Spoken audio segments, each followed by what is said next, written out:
Hello beautiful soul! Welcome back to my channel. This is my channel from Japan, Kabayan, Virgo. This reading is for you.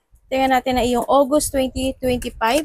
Maraming salamat muna sa mga subscriber, new subscriber, cross-watcher, at sa mga bagong pasok dyan. Welcome na welcome kayo sa bahay ni Ate Aimee. Salamat din sa nakatapan ng puso ninyong mga comments at sa mga nagpa-personal reading. Marami pong salamat. Kung gusto niyo na energy nyo lang talaga, ang gusto niyo makuha natin, all the details is in description below. Sa mga magpapa-personal reading, general reading tayo Virgo, kunin mo lang sa'yo at itapon ang hindi naman sa'yo. Maaring vice versa, energy mo, energy ng person mo, energy ng malapit sa puso mo, nangyayari or mangyayari pala. Use your own intuition, lawakan natin ang ating isipan, marami kayong energy ha. Energy reading tayo. Ano man ang gender mo, ano man ang edad mo. If this is your energy, it's good. Tandaan nyo, kayo pa rin ang makapagpapabago ng inyong buhay. Virgo in August 2025.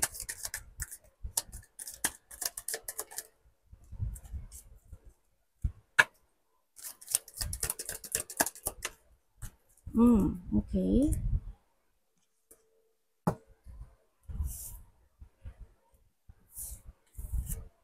Okay, meron tayong solid foundation success with effort. Maaring may mga bagay o situation na gusto mong buuin is structure, no? Yan. And also, lalo na rin isa rin dun sa foundation is your relationship. Ayusin natin yung camera natin. Yung mga relationship nyo, yan, isa rin yun. Siyempre, bigyan mo pa siya ng effort, no? May mga bagay na bibigyan mo ng effort this August. Compliment from an admirer. Uy, merong compliment from admirer, kung sino man yan, ano. Pwede rin siyang, hindi lang naman, when it comes sa kasi sa ganyan, hindi lang siya sa by the lovers. Pwedeng ikaw is ganun din ang gawin mo when it comes sa kapatid mo, sa magulang mo, or vice versa, mga ganun. Kung saan man yan. Siyempre, February. May February tayo. February is 2. Maaring 2 days, 2 hours, 2 days, 2 weeks, 2 months, maaring, or by February, o itong February na to, or by next February, maaring ganon, is may mga storm situation, no? Maaring may mga storm, may mga biglaang mangyayari, may mga disappointment, may mga intense situation, maaring ganon, may mga unexpected situation, ganyan, na mga gaganap. Or maybe sa iba sa inyo is February is may kakilala ka na February ang birthday. Yun. Pero dito, unexpected siya. Yan, mga disaster, calamity, storm, situation, problem, and protected from a negative forces beyond your control. Okay, nandito naman sa nakita ko, protektado ka naman. And also, kung titignan ko siya dito, siguro ikaw, no? When it comes, kasi kung titignan ko siya dito, di ba? Siguro meron ka mga tao na gusto mong protektahan sa buhay mo. When it comes dito, kumbaga ayaw mo na masira sila, ayaw mo na masaktan sila, handin yung gusto mo always okay sila, ganyan. Kumbaga, andito yung sitwasyon na maaring ikaw yung, ano pa dito? Ikaw yung haharang about dun sa mga situation na yon, na ayaw mong silang maghirap, kumbaga sa'yo na lang dumating, wag na sa iba. Maring iba sa inyo is ganun, ano? And also, increase your effort if you want to achieve your goal. May mga bagay talaga na kailangan. Tamo, puro effort siya. Kung sa mga aspeto ng buhay mo yan, maring iba sa inyo, bibili kayo ng sapatos, ano? Kung saan goal yan, bigyan mo pa siya ng effort.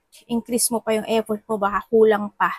No? And younger woman. Maybe you are dealing or relationship with a younger woman, or maaring kapatid mo siya, anak mo siya, or pamangkin mo siya, or maybe this is you. Maaring itong tao na to is kailangan na, kumbaga, andito yung tao na to na ipinupush forward mo siya para ma-achieve niya yung mga goal niya sa buhay mo. Maaring itong tao na to is pinoprotektahan mo siya against sa mga hindi maganda mga magaganap o mangyayari sa kanya. Siyempre, handin yung sitwasyon na andun din yung, yung binibigyan mo siya ng mga magagandang payo, magagandang salita para mas magbigay pa siya ng effort para mabuo niya yung sarili niya, no? Ng tama. Pwedeng ganun. Tingnan natin ang energy ni Virgo. Ano energy ni Virgo this August? Hindi ko ganong ginagalaw yung table kasi magalaw kasi itong ano ko eh. Itong stand ko.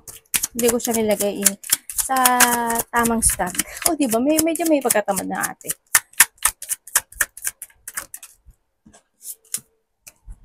Okay. May exciting situation ah. Okay, when it comes by the... O, diba umuga siya? By the August, merong kang may exciting situation happen in life. Siguro meron kang hinihiling o may mga pangarap o wish na darating this August. Yun ang nakikita ko dito. Yeah, may mga bagong plano, may mga bagong kukumpunihin, aayusin, ganyan. May mga mamasterin ka, may mga gagawin ka na gusto mong i-develop. Yun ang nakikita ko sa iyo by this August. Yan. Parang iba sa inyo, siguro you will jump to your fashion. Yan. Parang magpo-focus ka sa mga pangarap mo sa buhay mo this time. May kasiyahan din actually dito, no? May mga kasiyahan na magaganap o mangyayari sa iyo. Also, dito siguro iba may mga lalakarin. Yan. May mga plano para to make an adventure. Maaring ganun sa iba at maaring magiging busy rin ang iba by this August. Kasi maraming nakaplanong gagawin dito, no? May mga planong gagawin ka, may mga paninindigan ka at maaring busy ka dito by this August. Yan. Yung iba sa inyo, maaring kayo ay pangalawa sa una or pangalawa sa huli, no? Na anak. Ano naman ang parating kay Virgo?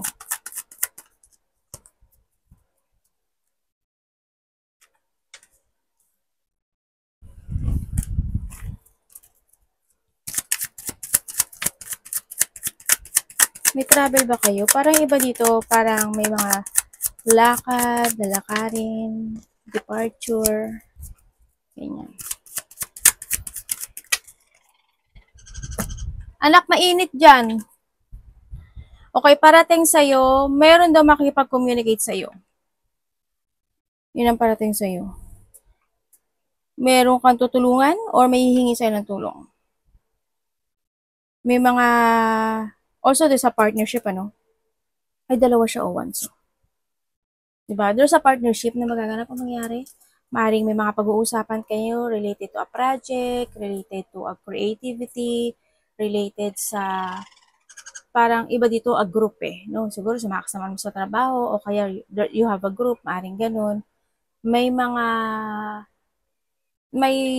tao na mag-open siya. There's an open communication situation. Siguro may mga iba sa inyo, may mga bago kayong makikilala na tao.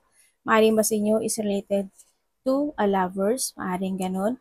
Maaring magkakaroon ng attraction. May taong magkakaroon ng attraction sa'yo. No, maaring hanga sa sa'yo or mai-inlove siya sa'yo or magiging crush ka niya o kaya handle lang yung attraction niya sa'yo, no?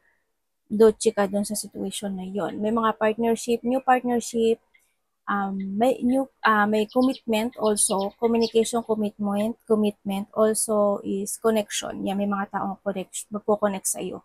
Meron ding mga tao na pwede silang mag-share ng tulong sa iyo or ikaw ang mag-share ng tulong. May union sa iba. Sa iba this is a union. Yun ang nakikita ko sa iyo dito. Tingnan natin anong niya. Ano pwede ko malaman sa niya, zodiac? Kuhanin ko lang.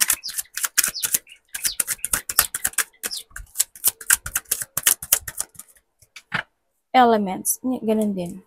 Nandito lahat Andito lahat. Aries, Leo, Sagittarius,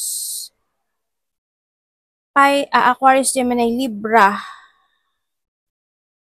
And dito lahat. Kinuha ko pa, andito rin pala lahat. Andito lahat eh. Hindi, wala tayong choices. Yun ang parating sa iyo. Ako nakikita dito. O so, nandito rin yung ano, no? Parang you speak yours. Parang magsasalita ka. Parang may mga sasabihin ka, parang something ganun. Parang siguro sabihin mo yung niloloob mo, o kaya may mga gusto kang sabihin sa isang tao, ganyan, sa isa man niya, o sa dalawa, o sa o ilan man yan, o sa grupo man yan. Parang you speak, you speak your truth, parang ganun sa nakita ko sa iyo dito. Siguro merong kang sasabihan ng, siguro may gusto ka itama, maaaring ganun, isa rin yun.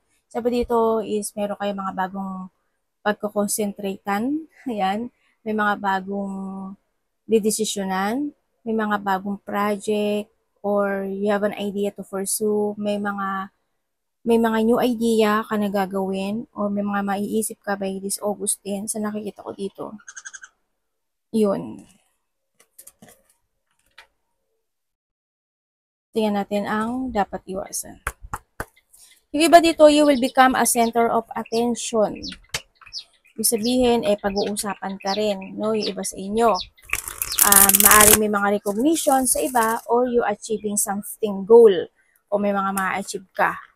Yun ang nakikita ko sa iba sa inyo. Congratulations, may achievement ka nga. Ala, may achievement ka. Tumaya kayo. Sana kayo to. Sana may chance, there's a hope na pwedeng manalo ka, no? Or maybe hindi naman doon iparating yun, maaring magkakaroon ka ng achieving goal, ganyan, may mga good news, may happiness, fulfillment, meron kang marireceive, may mga confession, there's an abundance coming din sa iba sa inyo, yun, kung hindi ka dun sa point na yun. Yun na nakikita ko sa iba sa inyo.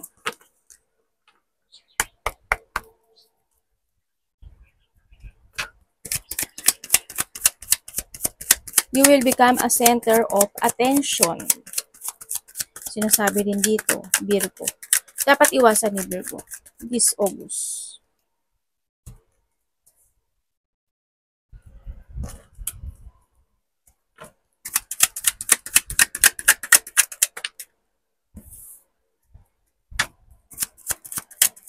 Ay, hindi ka naman to eh. Hindi ka ganito eh.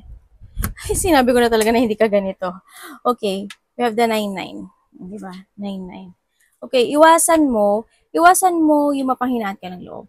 Iwasan mo yung hindi ka makapag-focus sa idea mo. Iwasan mo yung, syempre, yung ma-stress. Alam ko naman na hindi ka ganun, yung mahata ka ng mga situation from the past, syempre, iwasan mo yung malack of pagtsatsaga ka, pagpupursige, yan, iwasan mo yon. You need to keep fighting, no, sa lahat ng decision mo, sa lahat ng gusto mong i-transform, sa lahat ng gusto mong baguhin, sa lahat ng gusto mong desisyonan. You need to keep fighting. Eh, syempre, iwasan mo, tulad ko nga sabi ko sa iyo, panghinaan ng loob.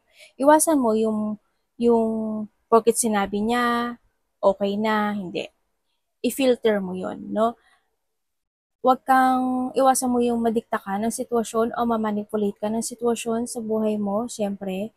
Iwasan mo yung sabi nito kasi gagawin mo. Hindi, i-filter mo nga, tulad ng sabi ko. Iwasan mo yung mga tao na hindi magiging maganda yung salita sa'yo, mga bastos, ganyan, mamanipulate ka nila, iwasan mong matakot sa mga idea mo o sa mga desisyon mo o sa mga tao na hindi ka magiging gusto, iwasan mo na lang sila, di ba? I-force mo na lang yung mga bagay na gusto mong i-force. And iwasan mo yung malack of structure ka or malack of routine ka. Kung mawala ka sa linya mo, ha? Iwasan mo yun. Siyempre, sabi rin dito, use your head when making a decision. Kasi kung uunahin mo yung puso mo, di ba sabi ko nga palagi sa inyo, if the emotions is high, intelligence is low. Ingat. Kamusta ang love ni Virgo? Iwasan mo yung makipag-compete, no? Halimbawa, nakipag-competition ka. Yung na may nakikipag-competition sa'yo, ikaw din, lalaban ka na. Hayaan mo sila. Sila din mapapagod. Do your things. Diba?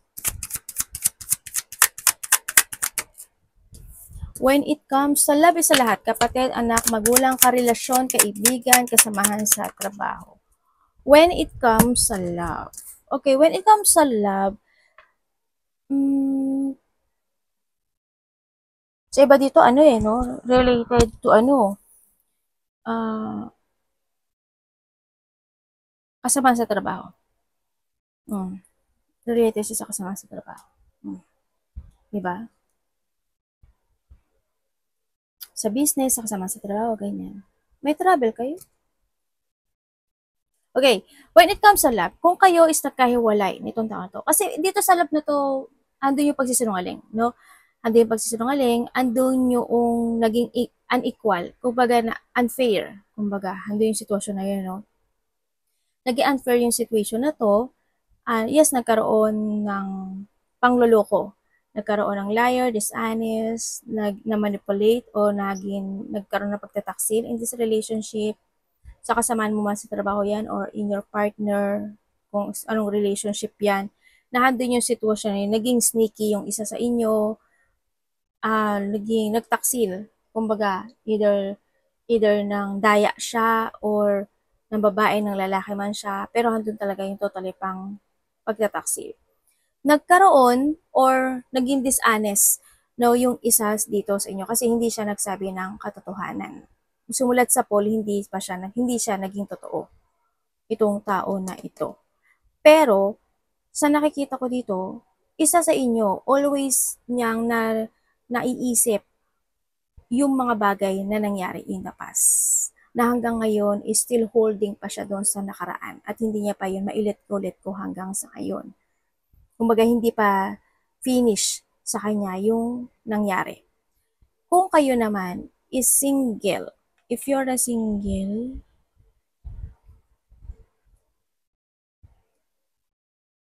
kung single ka, maaring may taong kakilala mo na nakapagbibigay ng kasayahan sa iyo, maaring kasamahan mo siya sa trabaho or nagkakaroon siya ng admire sa iyo, no? Sa nakikita ko. Pero wala siyang kilos sa nakita ko dito. Yun. Kung kayo is in relationship, if you are in relationship, Virgo, minsan na-out of balance kayo eh. Hindi ko alam why. Pero, siguro kasi may kanya-kanya kayong position. May kanya-kanya kayong, kumbaga, isa sa inyo is want to be alone, ganyan. Pero, hindi ko naman sinasabi na ayaw nyo isa't isa kasi nandito kayo sa sitwasyon nyo. No? Kumbaga, may kanya-kanya lang kayong priority. Kumbaga, andun kayo sa sitwasyon nyo. Siguro, madalang kayong magsalita o madalang kayong mag-usap. Ganyan ang nakikita ko dito. Pero siguro din, isa rin sa iba sa inyo, kung ano mo lang sa ito, may mga doubt. May mga doubt ako nakikita dito. Siguro when it comes sa doubt, totoo ba itong sinasabi ng kapartner ko? Mukhang nagsisinungaling to. Yung may mga ganun situation, no? Siguro may mga hindi lang din sinasabi ikaw or siya sa'yo, andun din yung situation na minsan siguro unfair. No, may mga unfairness situation when it comes in this relationship. Yan ang nakikita ko dito. May mga ganong situation. Kaya minsan siguro napapaisip na lang ang bawat isa sa inyo na bakit gano'n kaya yung relationship namin. Siguro na dumadating kayo sa point na gano'n sa nakikita ko dito. Kumbaga you're hiding your feelings din no? Sa inyong dalawa. Hinahide niya yung feelings niya, hinahide mo rin yung feelings mo. Ganyan. Ano kayo? Pakiramdaman. Ano bang relationship to? Sabay ganun. Tingnan nga natin. Kamusta po yung money ni Virgo? Money ni Virgo this August 2025.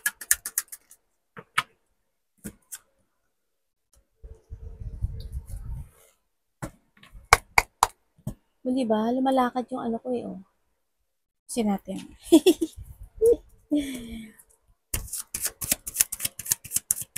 May matino naman ako istan pero nagtsatsaga ako dyan. Ewan ko bakit.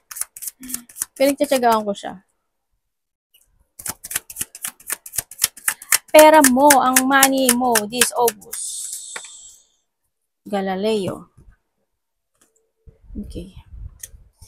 Okay, when it comes to your money, hindi stable ano sa nakita ko dito, pero you still care when it comes sa money mo. Maganahan dun yung situation na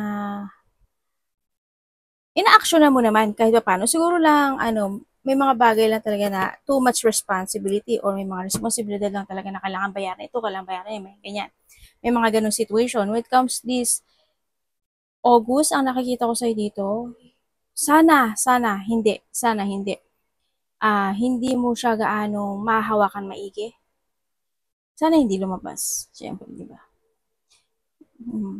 Mga malalack of control ka by this August, so, di ba? By this August, malalack of control ka or pwede sa iba is lack of discipline when it comes sa handling ng money mo mas pwede siyang mas maraming lumabas. Mas kumbaga may mga regular kayo nilalabas na pera, di ba? Halimbawa, every month naglalabas ka ng pambayad sa lahat ng 10,000, halimbawa. Kung ano man yan, mas more pang marami pang lalabas. Mas more na may lalabas pa na malaki. O, di ba? May iwasan mo na lang yon para hindi na lang mangyari, no? And then, ingatan mo rin yung pera mo. Kasi, huwag ka magpapautang. Magpapautang kasi hindi mababayaran. Hindi ka mababayaran. Pwede rin yung mga nangutang na, hindi na mababalik yon. Mahihirapan kang kuhanin yon. Magiging problema lang yon. Sa iba sa inyo may problema kayo sa money, siyempre. May iba naman sa inyo is mag-ingat kayo, pwede kayong ma-scam. Pwede kayo ma-scam by this August. Sana hindi maganap sa inyo, pero mag-trust kayo sa intuition nyo. And then, yung iba dito is may mga taong gagamitin ka. May taong sakim or makasarili. Meron ako nakikita na parang unpaid debit or something ganun. Hindi ko alam, meron ka bang unpaid debit o may mga babayaran ba o kung magpapagamit kayo ng debit card, ay naku, wag naman. Siyempre, di ba? May pangliling lang ha. May tao na hindi siya magiging equal sa iyo. Halimbawa, may partner, halimbawa lang to example lang, partner mo, kumbaga dapat 50-50. Mas malaki yung nilalabas mo, di ba? Dan dun sa nilalabas ng isa. Abay, Jordan dyan na yun. Sabi ka na, galit si ate. Di ba, nagalit ako. Yung Jordan dyan ano yun, parang, hindi yung biro Kumbaga, kailangan 50-50 tayo. Kasi pareho tama tayong gumagamit ng bahay, kuryente, diba? May mga, yun yung Jordan dyan na, ayan, meron na kayo natutunan ng Japanese. Yun. Tsaka, kumbaga, may tao na mang-aabuso sa'yo. Abusuduhin ka niya. O inaabuso ka niya. Ingat na lang din, ha? May mga tao na i-undervalue ka niya. I-undervalue ka niya. Kumbaga, yung mga ginagawa mo na effort, balewala yun sa kanya. May mga ganun. Tingnan natin ang health. Health is lahat. Kapatid, anak, magulang. Sa relasyon, family. Health ni Virgo.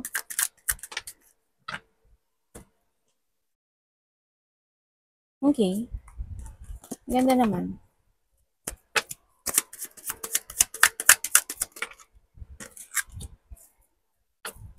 When it comes sa health, yes, there's a hope. No, hindi naman yung recovery sa nakita ko sa inyo. Hindi naman yung recovery na nakikita ko dito. Yun nga lang siguro, you need to be aware lang more, no? You need to aware more dito.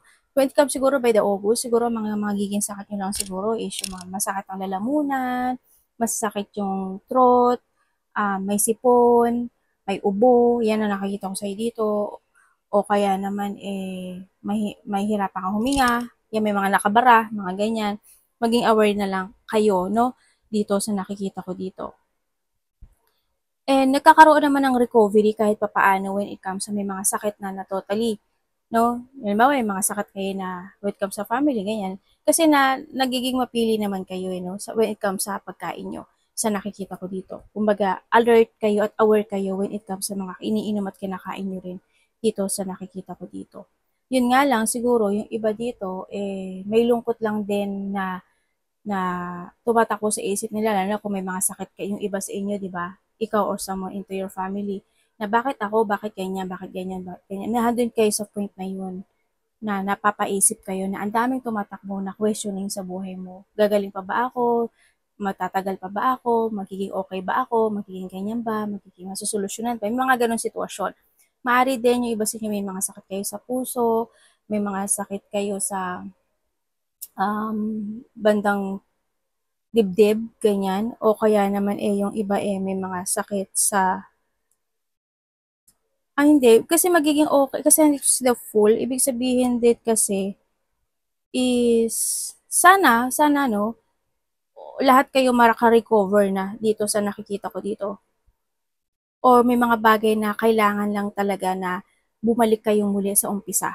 Ibig sabihin is kung may medyo nagiging pasaway ka, na palagi na lang na karne ang kinakain mo, umiinom ka na mga sweetie na inumin, mga coke, ganyan, iwasan nyo na lang yan, no? Kasi nandito rin so full, no? Yung mga dapat din kayong iwasan.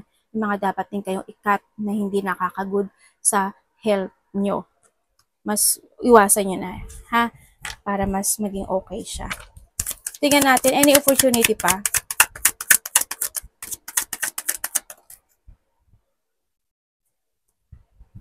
Ano yan? Ano yan, universe? Okay.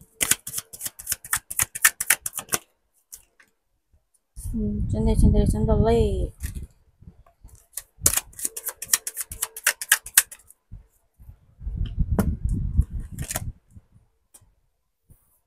Ano po yun? May tao daw kakausap sa'yo. Lalaki. May taong kakausap sa'yo lalaki. Maybe a part of the family o kasama sa trabaho. Yun na nakikita ko dito.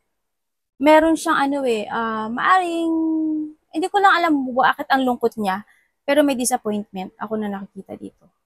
May disappointment. Maaring mag-uusap kayo, maaring magkakaroon ng pag-uusap, pero hindi kayo mag-fit ng pinag-uusapan. Maaring hindi mo magugustuhan yung mga salita niya o kaya hindi ka pabor sa sasabihin niya, maaring ganun sa iba sa inyo. Yun. May mga sitwasyon na magkakaroon ng cancellation or pwedeng ma-delay by this August. May delay, cancellation, may mga goal na hindi mo mapupursue, hindi ma-achieve. Merong mga sitwasyon na lungkot also, no? Ako nakikita, maaaring makaka-receive ka lang ng information or makaka-receive ka ng news, maaaring ganun sa iba. No, maaaring hindi siya tumama sa'yo pero makaka-receive ka ng news or information, maaaring ganun, or communication with someone. Yan, may mga unhappy situation, kumbaga may mararamdaman kang lungkot. May mga tao or may tao dito na madidisappoint siya or ikaw ang madidisappoint sa kanya. Yun.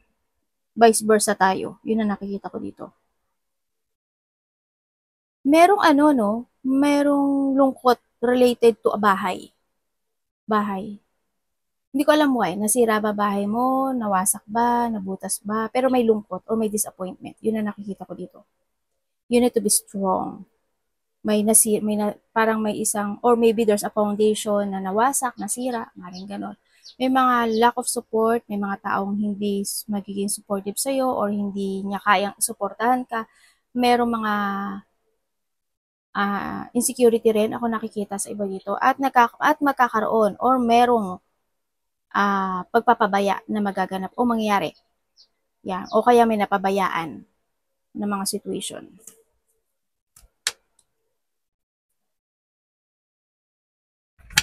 Tingnan natin advice. Universe advice po. Kay Virgo.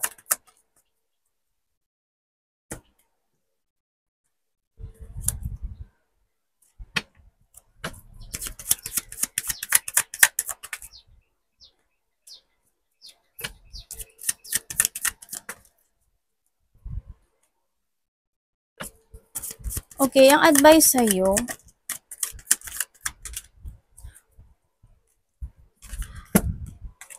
Okay, ang advice sa'yo, tamo oh, Devil. Dun, dun. Okay, ang advice sa'yo, Virgo, start a new beginning in your life. Mag-forward ka sa mga plano mo this time. And mag-move ahead ka. Siyempre, may mga bagay na need to progress. May mga bagay na kailangan ng preparation. May mga bagay na you need to release, lalo na yung katamaran, yung take advantage. Yan. Kailangan is more kang mag-think advantage sa mga bagay-bagay. Iwasan mo na ma-out of balance ka, ma-disbalance ka, or ma-unclarity ka sa mga bagay o sitwasyon na gusto mong gawin, gusto mong i-progress, gusto mong um, gawin na plano, ganun. Huwag ka lang maghintay, no? Na huwag ka lang maghintay na kung kailan siya darating. Kumbaga, mag-action ka na kaagad. Mag-think advantage ka na kaagad. Kung baga, tsaka pa lang dumating, tsaka pa lang mag-action, hindi rin siya maganda. No?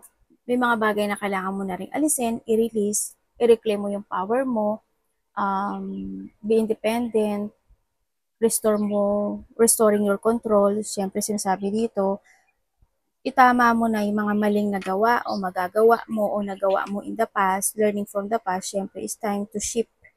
No? May mga bagay na kailangan na i-develop, be-concentrate, be-practical, baguhin mo yung mga routine mo, and then improve.